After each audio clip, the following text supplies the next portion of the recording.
السلام علیکم ورحمۃ اللہ وبرکاتہ۔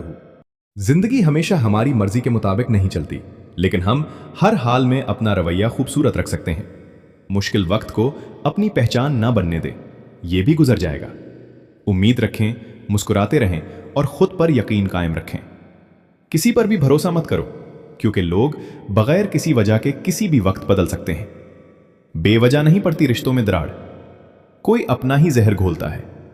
اپنوں میں ارے تکلیف میں تو اپنے کام نہیں آتے، غیروں سے کیوں امید رکھیں؟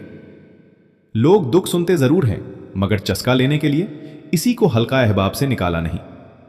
جو پھل خراب تھے ٹہنی سے گر گئے خود ہی۔ آپ کے پیچھے باتیں کرنے والے دراصل آپ سے بہت پیچھے ہوتے ہیں۔ دشمن کو اپنے اخلاق اور احسان سے مارو۔ برے لوگوں سے بھی بدتر وہ ہیں جو اچھا ہونے کا ڈرامہ کرتے ہیں۔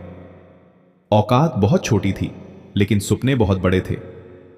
پیچھے مڑ کر دیکھا تو میرے اپنے دشمن بنے کھڑے تھے۔ جیتنے کا مزہ تب آتا ہے جب ساری دنیا تمہارے ہارنے کا انتظار کر رہی ہو اور تمہارا رب تمہیں کامیاب کر دے۔ نیچے گرنا آپ کی قسمت ہے اور وہیں پڑے رہنا آپ کی مرضی۔ پیٹ اور غرور بڑھ جائے تو اپنوں کو گلے لگانا مشکل ہو جاتا ہے۔ جب عرش والا آپ کو عزت دے تو فرش والوں کی سازشیں بیکار جاتی ہے۔ محبت اتنی گہری ہونی چاہیے کہ ناراض ہونے کے باوجود بھی آپ کا خیال رکھنا، پیار کرنا نہ بھولے۔ خوبصورت چہرے بھی تھک جاتے ہیں زندگی سے جب نصیب ہر پل ایک نئی ٹھوکر دیتا ہے۔